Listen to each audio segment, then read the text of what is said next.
The leader of the EFF, Julius Malema, has attacked the newly established MK party of former President Jacob Zuma, calling it a old age hostel, and saying that its members don't threaten him or his political goals.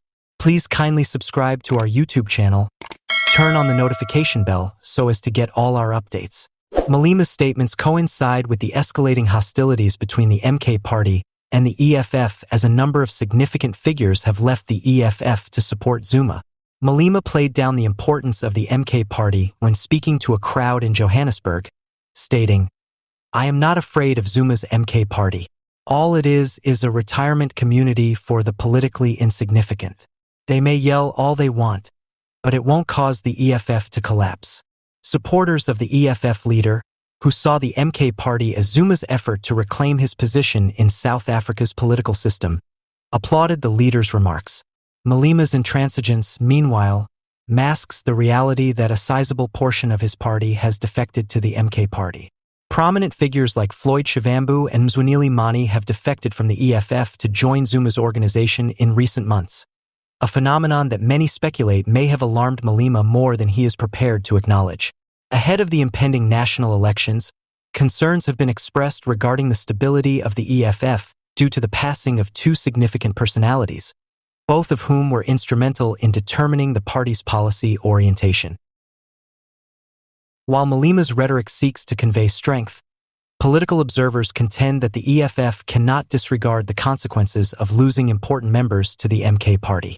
Malema may criticize the MK party all he likes, but the reality is that he has lost some of his most dependable lieutenants to Zuma. University of Pretoria political expert Professor Becky Dlamini said, "It takes more than simply statistics to run the EFF. It needs strategic thinkers." A larger discussion over the EFF's future and whether Malema's leadership can withstand this internal upheaval has been spurred by the defections. While some believe that the EFF's radical agenda will keep drawing in young, disenchanted supporters, others think the party would struggle to find its identity in the absence of its original members. As his former partners pursue other endeavors, Malema stays stubborn for the time being, promising to carry out his party's purpose of attacking the status quo. It remains to be seen whether the EFF can sustain the loss of leadership.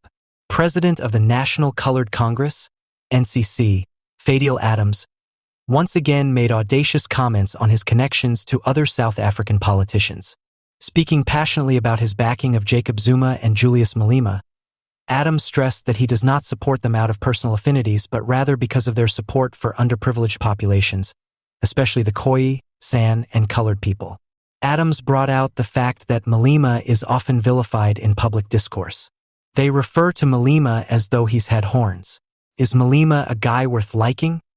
I don't believe so, but Malema is the first politician in our nation to discuss the rights of colored, San, and Khoi people, the speaker said. This acknowledgement and backing of historically marginalized groups, in Adams' opinion, is sufficient justification for him to side with the head of the Economic Freedom Fighters, EFF. He went on to say that he would back Malema and Zuma if their objectives coincided with his own. "Until I am free of Julius Malema, I will fight with him." Adams said, "I will fight Jacob Zuma until I no longer need Zuma," indicating that his political alliances are built more out of a sense of strategic need than devotion. Adams also spoke about how he stood outside of the larger political arena and set himself apart from other well-known politicians. "There are people that are my people within the MK party and the EFF," he said, before making it apparent who he does not connect with. "Let me tell you who is not my people," he said. "Helen Zille is not my people, nor is John Steenhuisen." Reactions to his remarks have been divided. Some have praised his bravery in standing up for underrepresented groups, while others have criticized his shrewd approach to forming political coalitions. Adams, however, is unwavering in his position, standing up for the rights of the people he serves and uniting with others who share his goal of bringing about change in South Africa.